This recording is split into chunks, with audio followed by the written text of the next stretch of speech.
भगवान ने 16,000 विवाह, इतनी पत्नी, इतना बड़ा परिवार। आखिरी समय भगवान को भी कितना कुछ देखना पड़ा, अपने ही परिवार का अंत देखना पड़ा। भगवान के हजारों पुत्र हैं, पर उन हजारों में आखिरी में बचा एक। राम जी के गुरु का नाम बताइयो जरा, क्या है? क्या नाम है? राम जी के गुरु जी का नाम है वशिष्ठ। वशिष्ठ जी के 100 बेटे थे। कितने? जोर से, जोर से। और वशिष्ठ जी के 100 बेटे मारे गए। किनके?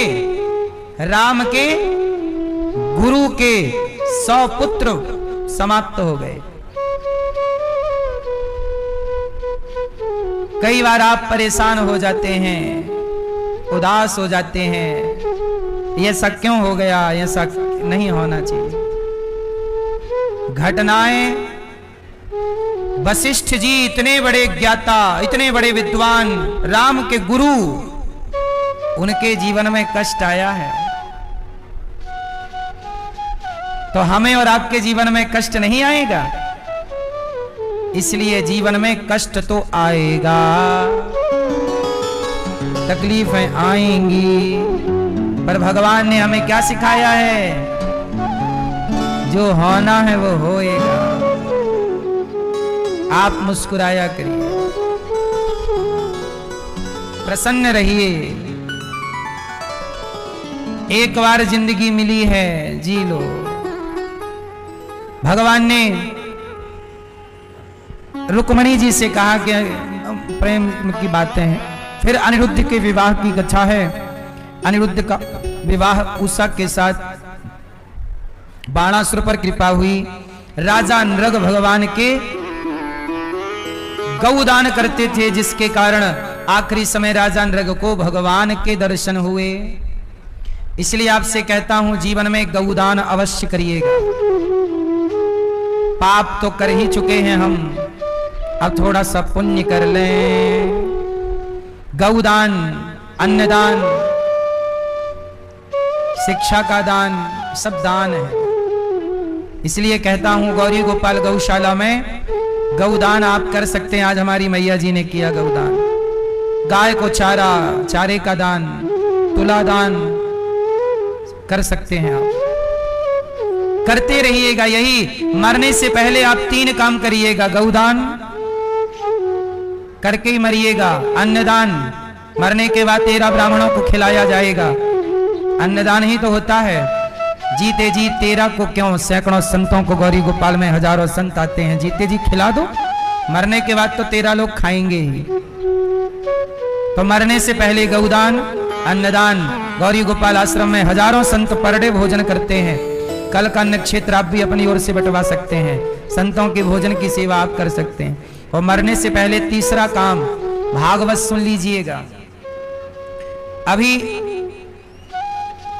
1 तारीख से यहां भागवत जी के पोथी पाठ होंगे। आप भी अपने माता को, पिता को ले आओ, भागवत सुनवाओ। प्रेम से भागवत जी की कथा 7 दिन के ही पाठ सुनो। और आप जीते जी भागवत सुनेंगे तो व्यक्ति कैसा भी पापी हो, जैसे अंधकार कितना भी घना हो, परंतु एक दीपक जल जाए तो वो अंधकार को चीर देता है, मिटा देता है। ऐसे पाप कितना भी घना हो, पर भागवत जी का दीपक जलाओगे पोथी पाठ का, तो निश्चित वो आपके पाप को समाप्त कर देगा। ये पुण्य। इसलिए जीवन में एक बार अपने को भागवत सुनवाइए और माता पिता को भागवत सुनवाइए। पोथी पाठ गौरी गोपाल में, इसलिए हम पोथी पाठ का मतलब है भागवत जी वही है। भागवत जी में 18,000 श्लोक हैं, तो वो सारे श्लोक संस्कृत से आपके संकल्प से पाठ किए जाते हैं। पूरा अनुष्ठान कहते हैं। वो एक प्रकार का आपके लिए क्या है? एक अनुष्ठान। भागवत जी का अनुष्ठान आप कराइए, जिससे आपके घर की सुख शांति भी बढ़ेगी, पितृदोष भी समाप्त होगा, और आपका मनुष्य जन्म हुआ है वो कर्तव्य है भागवत सुनना, वो भी पूरा होगा। भगवान ने राजा नृग पर कृपा की, पांडुरक और काशीराज पर कृपा की। एक नकली भगवान बना घूमता काशीराज, पांडुरक को मारा, काशीराज को, जरासंध को भीम भैया ने मारा। कृष्णाय वासुदेवाय हरे परमात्मने प्रणतक्लेशनाशाय गोविंदाय नमो नमः। भगवान ने जरासंध पर कृपा की। शिशुपाल भगवान को 100 गालियां रोज देता, भगवान ने शिशुपाल पर कृपा की। कितनी गालियां रोज देता शिशुपाल? 100 गालियां रोज। कितनी दयालुता है ना भगवान के अंदर। गाली देने वाले को भी माफ किया। 100 गालियां रोज की माफ। एक दिन 101 भी दी तो भगवान ने सर काट दिया। भगवान ने 100 गाली सुनने के बाद सर काटा। पहली गाली पर भी काट सकते थे, नहीं काटा। क्यों नहीं काटे? क्यों मेरी मां? क्योंकि भगवान आपको और हमें ये कहना चाहते हैं कि तुम भी कुछ सहना सीखो और सहनशील बनो। क्या बनना है भैया? आप सहते नहीं हैं क्यों? कोई गाली दिया, बोल पड़ा, 2 गाली सह लो, सुन लो। क्या जरूरत है कुत्तों के मुंह लगने की? जरूरत है? उत्तर मेरी मां, कुत्तों के मुंह लगने की जरूरत नहीं। जब आपको कोई गाली दे, देने लिया, तू दे, चल, तेरी खुशी है, दे चल। ये दास अनिरुद्ध कहां किसी को जवाब देता है? कितने लोग हमें कुछ बोलते रहते हैं। कहां कुत्तों के मुंह लगे हैं? आप लोग लग जाते हैं मुंह। और याद रखना, कुत्तों के मुंह कौन लगता है? कुत्ते। आप काहे अपना कद छोटा कर रहे हो? कुत्तों के मुंह नहीं। कोई कुछ कह दे, तू कहता रहे, हमें क्या करना। सहनशील, सहता रहे, सहता रहे, सहता रहे, हर कष्ट को, हर पीड़ा को। जो मेरे भाग्य का दुख है वो मुझे भोगना ही है। बोलो हाँ।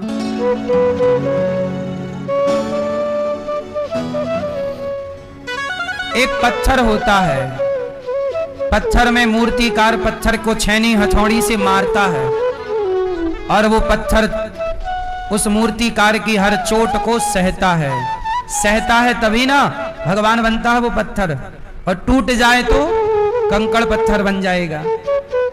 जो पत्थर चोट खाकर टूट गया वो कंकड़ बन गया, और जो पत्थर चोट सह गया वो शंकर बन गया। इसलिए मेरी मां, सहा करो। सास कुछ कह दे, पति कुछ कह दे, समाज में कोई कुछ कह दे, जो जवाब देने योग्य है जवाब भी दो। हम ये नहीं कहते कि तुम एक सीमा तक सहो, भगवान भी 100 तक सहे। एक सीमा तक ठीक है, इसके बाद तो रिप्लाई जरूरी है, जवाब जरूरी है, तुरंत जवाब नहीं। ज्ञानी मारे ज्ञान से अंग अंग भिद जाए, और मूर्ख मारे लाठी से तो फूट खपड़िया जाए।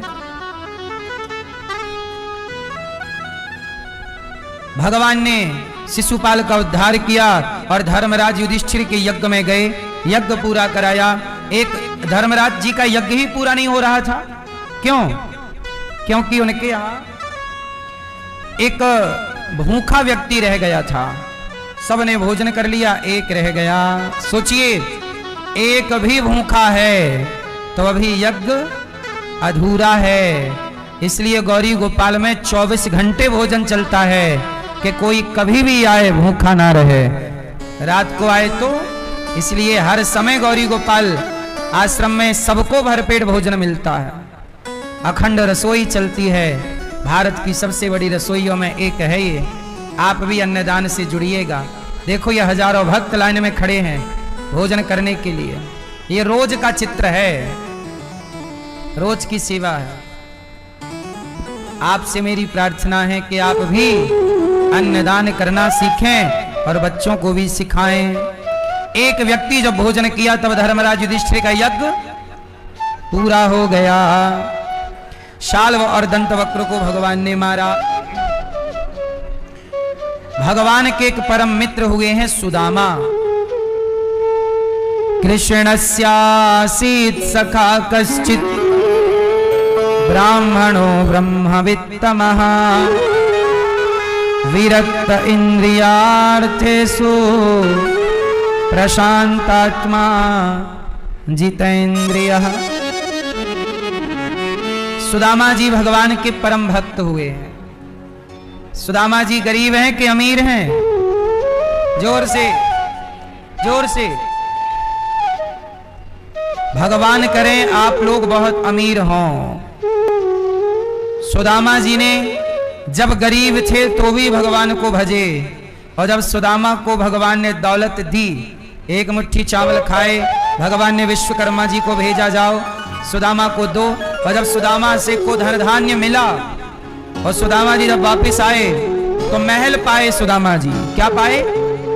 तब सुदामा जी उन महलों में घुसे नहीं। सुशीला पत्नी बोली स्वामी आओ अंदर आइए।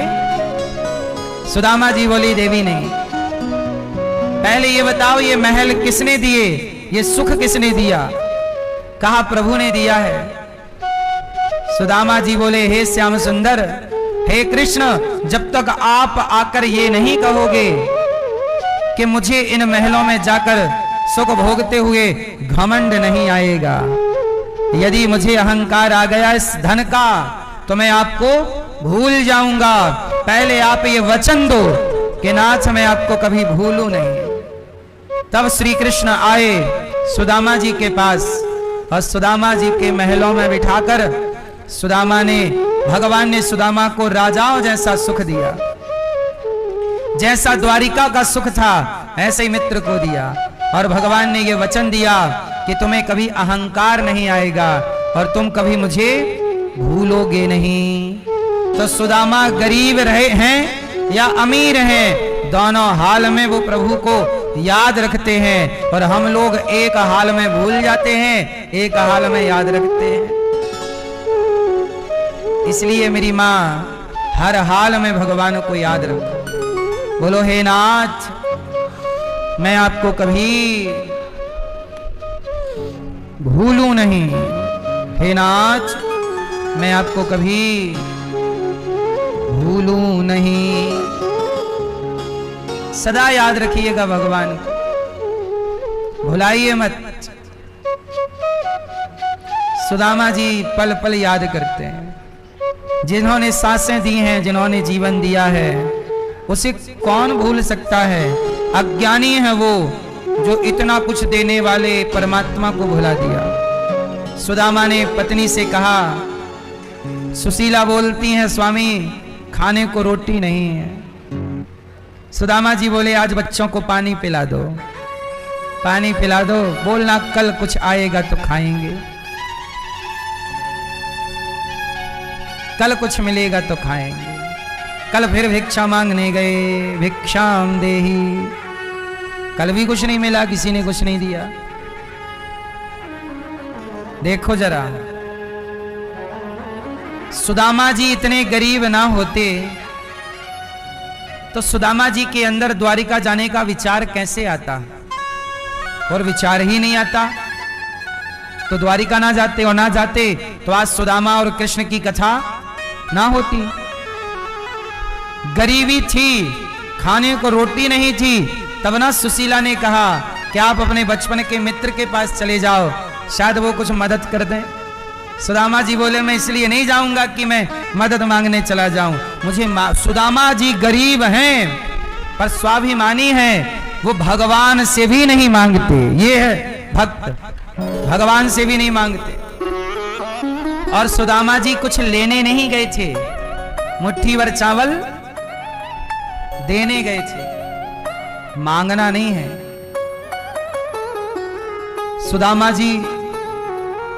सुदामा जी की कहानी में ये लिखा था कि आपको गरीब होना है, फिर आपको जब भूख लगेगी बच्चों को तो पत्नी कहेगी कि द्वारिका जाओ, तब आप जाओगे, तब मिलूंगा मैं, अर्थात भगवान। ऐसे हमारी और आपकी कहानी में भी कुछ लिखा है।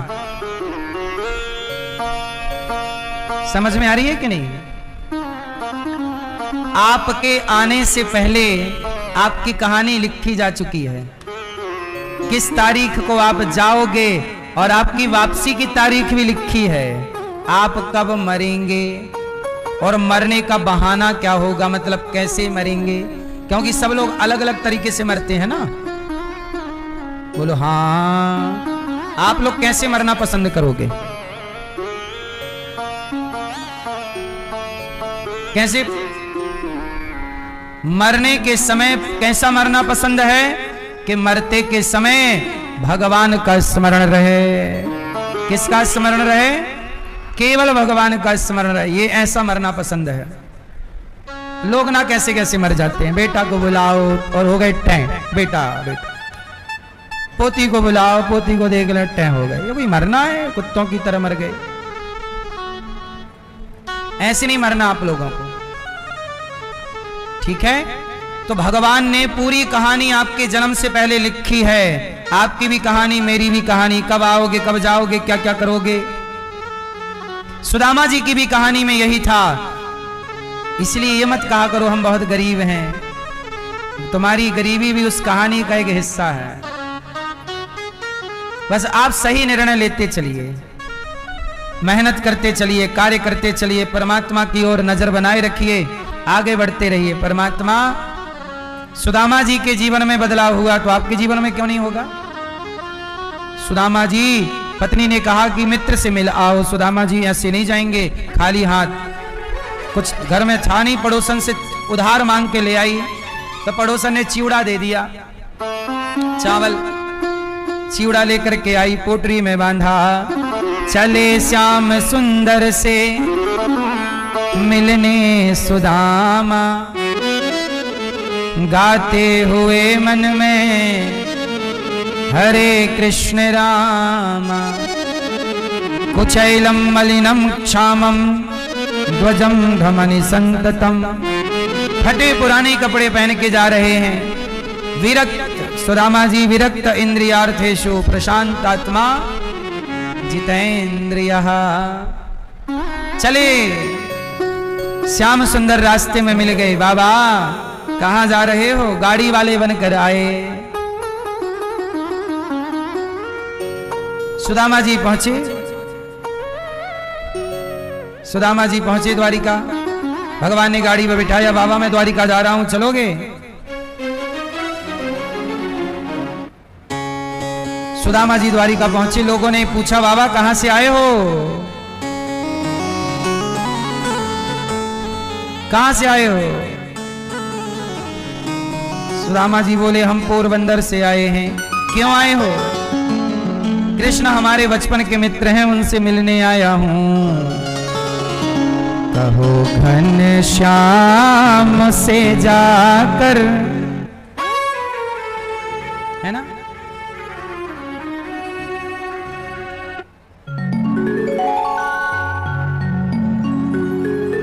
तुम्हारा यार आया है,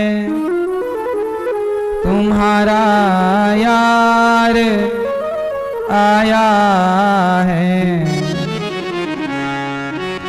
कहो घन श्याम से जाकर। सुदामा जी कह रहे हैं कोई घन श्याम से कह दो तुम्हारा यार आया है, तुम्हारा यार आया है।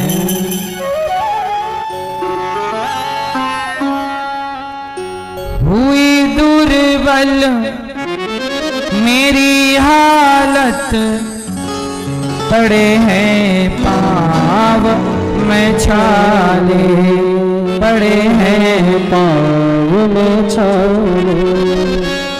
निहारो कौन आया है, अरे ओ द्वारिका वाले, अरे ओ द्वारिका वाले। सहारा कोई ना भैया, छोड़े संसार आया हूँ, छोड़े संसार आया हूँ। सुदामा नाम है मेरा,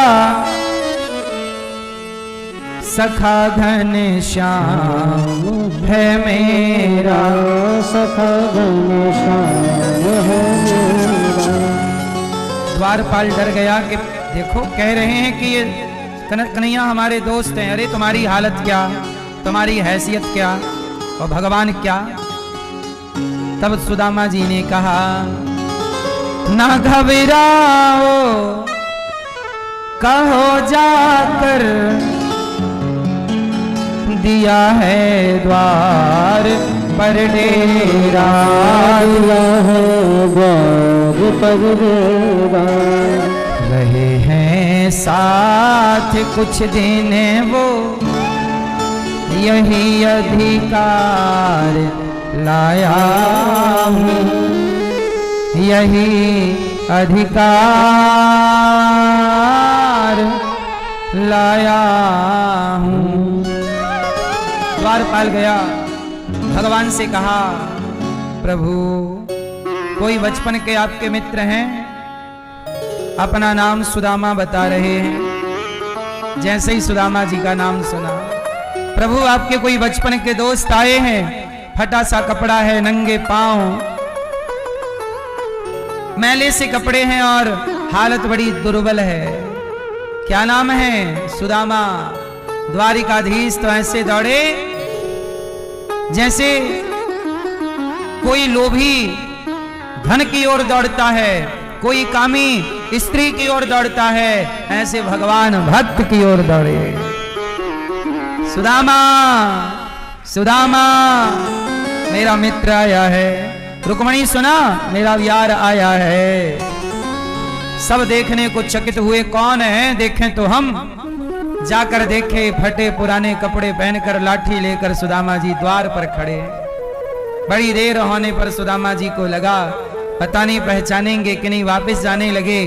तब आवाज आई, सुदामा सुदामा सुदामा। पलट कर देखा, वही घुंघराले से बाल, वही सुंदर सी छवि। सुदामा समझ गए कि मेरे कन्हैया ने मुझे पहचान लिया। दौड़कर प्रभु ने सुदामा को गले से लगा लिया, गले से लगाया, सुदामा को हृदय से लगाया। सब आश्चर्य जो सुदामा का मजाक उड़ा रहे थे, सब देखते रह गए। भगवान ने कहा चलो। सुदामा जी ने कहा प्रभु आज्ञा दो, दर्शन करने आए, आपने पहचान लिया, बस जाने दो। कन्हैया ने कहा मित्र मैं तुम्हें कुछ देना चाहता हूं। सुदामा जी ने कहा कन्हैया सारे संसार के आगे आपने जो हमें अपने गले से लगाकर सम्मान दिया है, क्या इससे भी बड़ी कोई दौलत हो सकती है? आपने सब दे दिया, अब कुछ ना चाहिए। सुदामा जाने लगे, हाथ पकड़ लिया, चलो ले जाकर अपनी सिंहासन पर बिठाते हैं। रुक्मणी जी से कहा जरा जल तो लाओ, मित्र के पांव पखार दूं।